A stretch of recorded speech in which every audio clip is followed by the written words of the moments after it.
Hi everyone, it's Mrs. Murphy at the Upton Town Library, and welcome to today's tween and teen craft tutorial on how to make these superhero bookends. We're going to take ordinary bookends that we have at the library.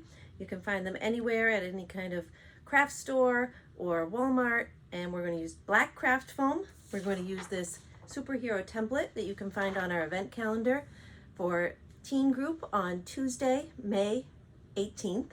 So you can download it there or just stop by the library and see me. We're going to use a hot glue gun, and we're going to use a box cutter, or if you have an X-Acto knife, that works even better. And we're going to decorate our bookends to kind of jazz them up a little bit. So let's get started. So we've got our materials all set up. We've got our hot glue gun plugged in and nice and hot. If your kids are really young, be sure you're with them to use the hot glue gun. This tip does get extremely hot and will burn. Older kids who have used them should be fine. We've got an extra glue stick here. I've got my box cutter. We don't have any X-Acto knives at the library, but that would work even better if you're going to be using them on our template. So our template you can find on our event calendar for May 18th's teen group. I've already cut out a piece of the black foam board. This was a piece, you can see it's black all the way through. So you can get this at any craft store. I got this piece at, I think, Walmart, in where they sell all the styrofoam pieces and fake flowers, things like that. And here's our bookend. So our library tends to have a lot of plain looking bookends. We've done some crafts with them. They're great for painting, decorating. You could decoupage them with Mod Podge and all kinds of things. But today we're going to use superheroes. So this one's already done with Batman on there. And you can see I've hot glued it on. And we are going to work on Superman.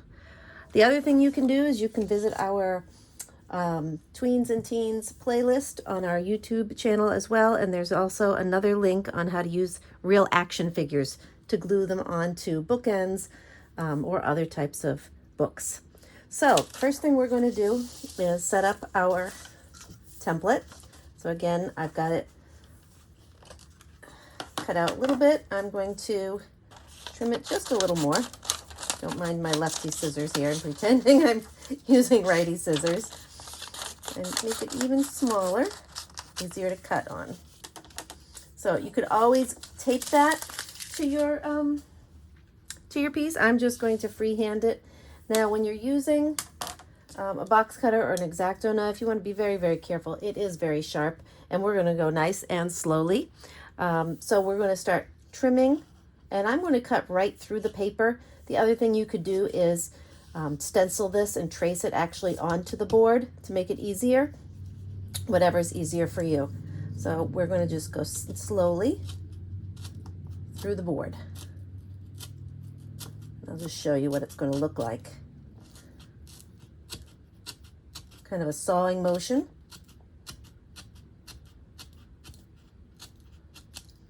So if I lift that up, I'll show you. You're going to start cutting right through the board. And it might take a few times going through. So we're going to do a little more.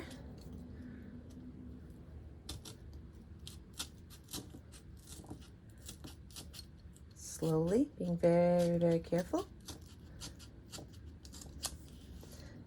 Maybe go in from another angle. All right. So I'm going to pause this. I'm going to keep going around and show you what it looks like once we are entirely around the whole stencil. So here we have our stencil already cut around once with our box cutter or X-Acto knife. We're going to continue to go through it again and again until the figure has popped out or been able to be popped out from this frame. And then we'll use our scissors to trim up any rough edges. So here we are about halfway through. You can see how we've trimmed around. I'm also using scissors as I go along to kind of trim any of these little edges, make them nice and smooth. Trim in there. So it's good to have everything you need around you. I'm not going quite all the way through as I don't want to damage this countertop, but you could also have an extra piece of cardboard underneath so you don't damage anything. And then using scissors to kind of help make the final cut there. So I'm going to keep going and we'll see you back at the end. So here we have our finished Superman all cut out. To get in between the legs in that spot, I actually used a hole punch and then trimmed it even more with the scissors to get that hollowed out look. And this is the one that's going to go on the opposite end of our bookend set, like this. So all we need to do now is figure out where we want it to go, which is probably right about there. This one can kind of be leaning, maybe like that. The toe would touch there and then just lean against the